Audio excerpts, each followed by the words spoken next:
Hey guys, this video I'm going through throwing up pretty quickly. It's been inspired by a conversation me and a buddy had, one of my regular gaming buddies.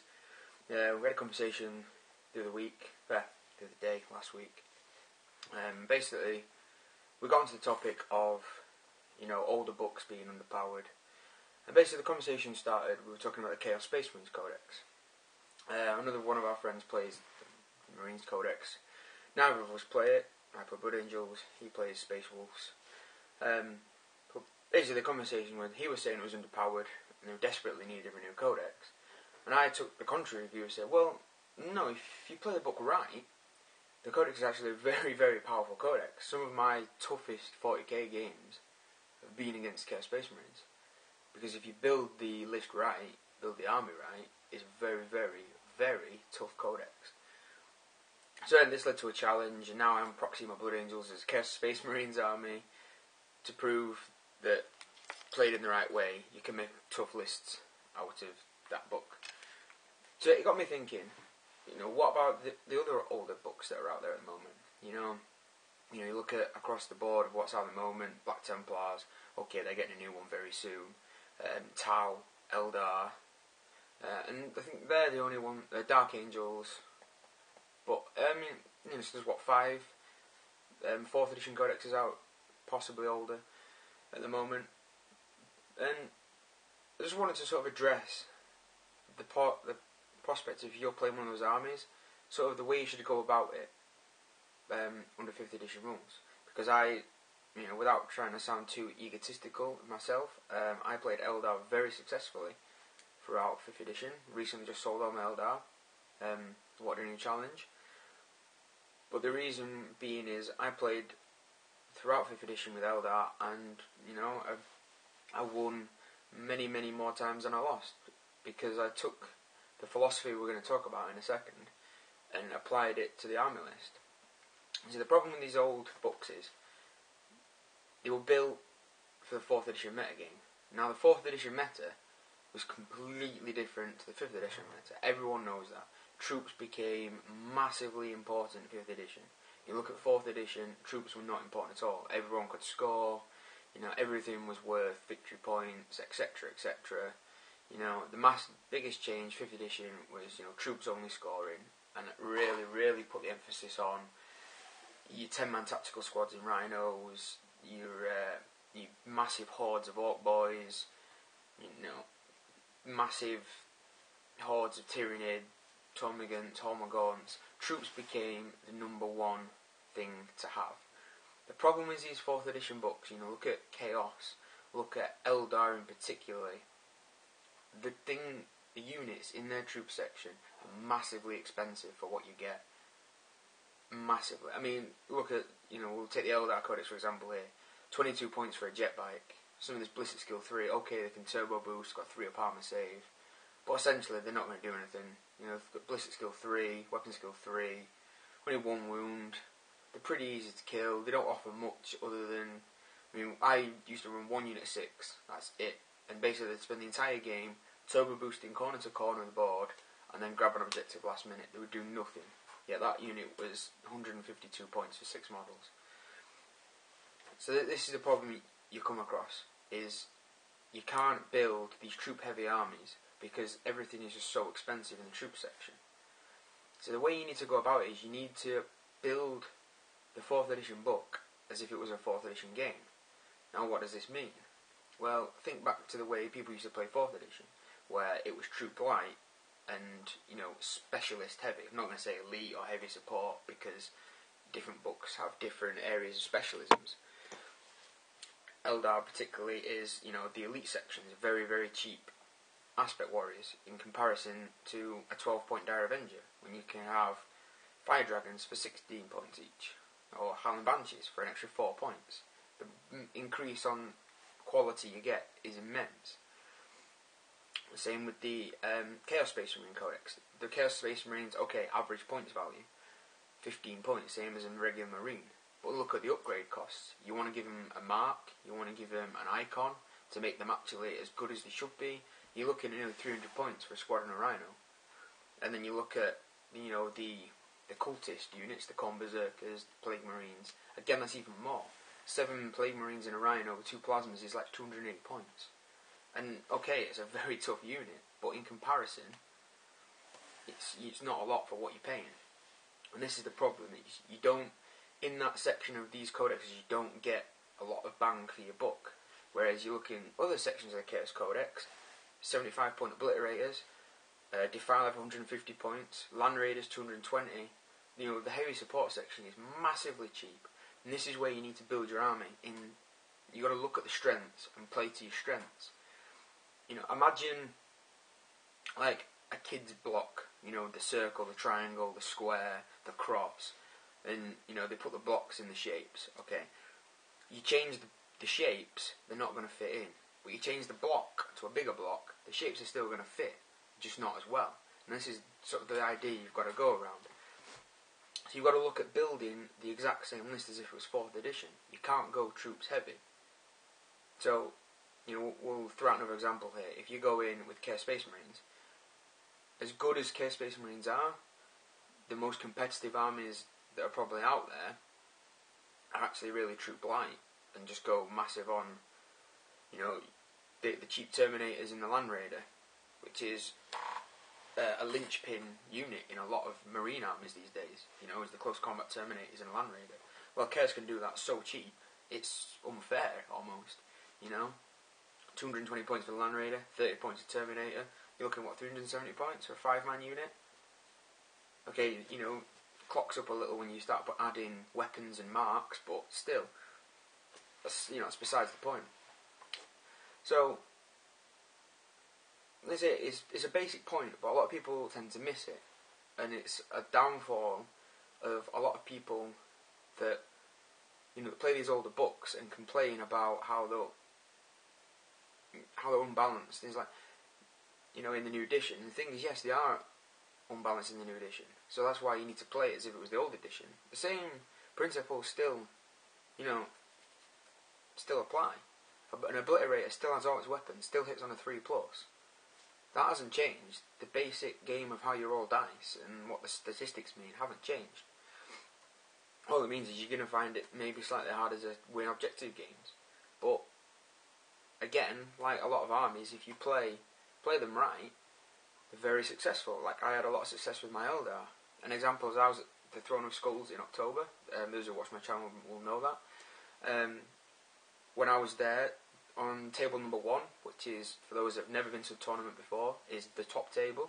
Basically, you win all your games, you get to table 1, and the less you win, the further down you get to table 75 or whatever it is.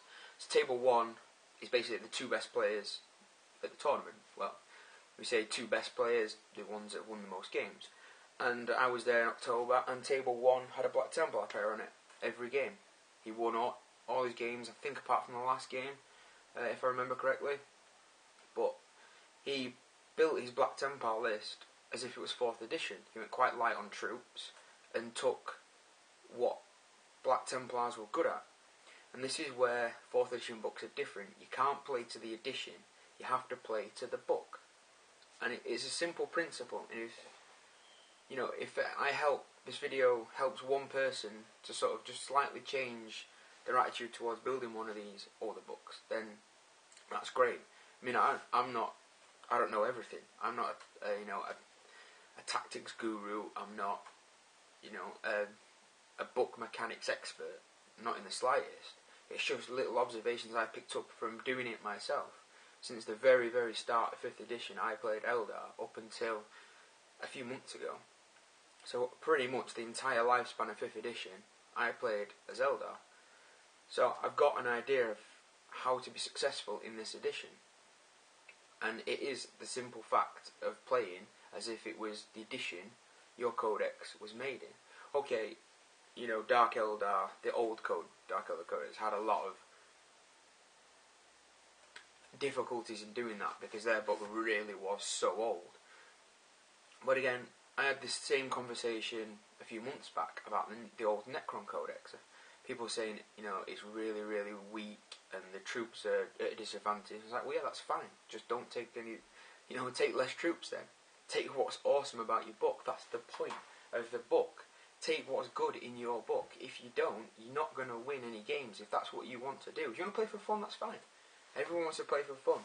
But if you're going to play competitively, which if you're at some point in your gaming career moaning, I wouldn't say moaning, that was a strong word, if you've got thoughts about your book being weak, you're probably wanting to play competitively at some point.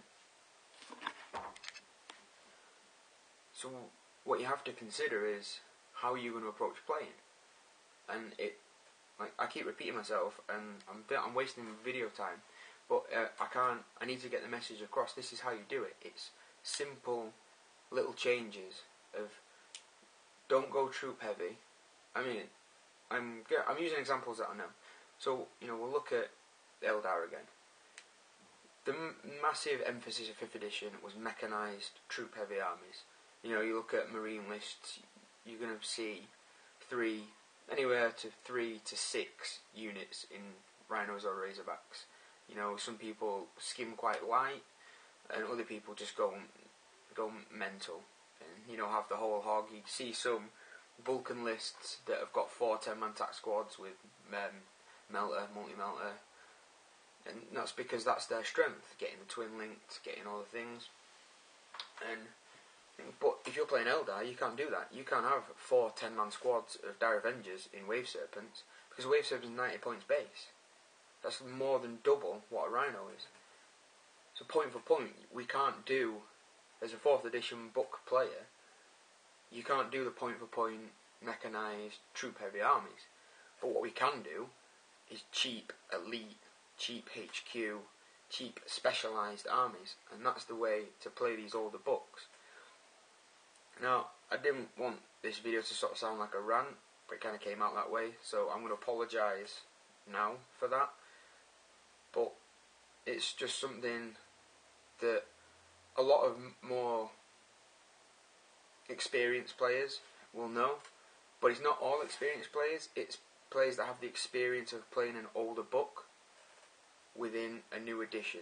And I'm one of those players, because I say I played Eldar for a long time, throughout 5th edition, and I at first went along and tried to adapt, tried to put more troops in, tried to go the Dire Avenger route, the Guardian route, and they're just not good enough to match up. They're not cheap enough. Like, Guardians are 8 points, and when you look at, say, Imperial Guard, Tau, well, not Tau, that's a bad example, but things like Dark Eldar, you're overpaying in every aspect of the troop section. So your best thing to do is just to avoid it. Take your minimum troops, keep them mobile. Yes, they have to. If you've only got 2 scoring units, they have to be mobile. That is a given. You can never expect to be competitive in a 5 objective game if you've got 2 foot slogging units. If you're going to go up against a mechanised list, they'll be contesting you and be holding their own, and you're just really going to struggle at times like that. Okay, maybe in a kill points game you can hide them somewhere and just play denial, but we all know 2 out of 3 games are objective based, and scoring units are the way to go. So it's a small attitude change, I think, that's needed. And again, I didn't want it to sound like a rant, and it ended up that way. But if this helps one person to see how they can change their playstyle, change the way they write an army list, and hopefully adapt their book better into the new edition, then that's great. We're going to see it again. New edition's around the corner, the end of this year, back end of this year, second half. So we're going to see it change again. We're going to see how the 5th edition codexes, such as Space Marines, Orcs, Chaos, even, it's going to, the new books are still coming out. If you're going to see the newer books, Necrons in particular, Black Templars next month, they're going to be the ones most prepared for 6th edition, which is going to be interesting, because you've got the power books, like your Grey Knights, Dark Eldar, Blood Angels, Space Wolf, commonly held as your power 5th edition books. We're going to sort of see how they can handle the new edition. Are they going to be able to keep the same level of You know, your Razor Las Plas squads, are they going to be as effective in 6th edition? There's lots of different thoughts on the rumour mill of how vehicles are going to change, how this is going to change, how that's going to change. Of course, we're never going to know for sure until the day of release and we get to pick up the rulebook and read it for ourselves. We're never going to know until then. But it's going to be interesting to see if the same philosophy can apply. If, you know, the small mobile troop squads that make Space Wolves, that make Blood Angels, that makes the Purifier Grey Knight list, that makes Venom Heavy, Dark Eldar, the most competitive armies out there at the moment. It's going to be interesting how it's going to change, and if you're still playing the same way, like I've been explaining, if you play your book like the edition it was in, you'll be successful, which I thoroughly believe you will. Is that going to change, or is it going to be a lot more difficult? Is it going to be a sort of 6th to 7th ed Warhammer fantasy change? Is it going to be a really dramatic change in the metagame, so much so that it breaks these other power lists? It's the point of them being useless. The truth is, we won't know. We'll have to see. My personal thoughts is, they probably won't change it that much. Unfortunately, I wouldn't actually want them to change, but of course they're a money making machine, and we're getting into another video here, so we'll cut that off straight away. But it's just something to think about. You know, you're playing these older books, Dark Angels, Tau, Eldar. Play your book like it was you were playing a 4th edition game, and you'll be much more successful. Look through your book, look in comparison to the price of your troops compared to the price of newer books' troops. Look at the price of your elites and your heavy supports compared to other books' heavy supports and elites. And I guarantee there'll be a swing in both ways. They'll have cheaper troops, you'll have cheaper elites and heavy supports. It's the way the games are designed. You know, 4th edition was about getting your specialist units on the field, getting the elites on, getting the heavy support units out, to the point of lists like the Eldar Triple Falcon list, the Tau Triple Hammerhead list became so overpowered because they were so cheap and so easily put on the board, so hard to kill. They were nigh impossible to play against. 5th edition massively changed that, you know, swung it the other way, made them these powerhouse units much more expensive, and the basic troops so much cheaper and easier to get on the board. So you try and play the reverse way, it's not going to work. So I'm going to leave it at that. I've said that enough times. It's a simple philosophy, and I hope it makes you, pick up your Eldar book, your Chaos Space Marines book, and just look at it in a slightly different light. Don't try and take 3 10-man squads of Plague Marines, because you'll never be competitive. As powerful as Plague Marines are, that's just too many. Same again, don't try and take 3 10-man Die Avenger squads in Wave Serpents, because you'll just be outclassed and outgunned in other areas of your Codex.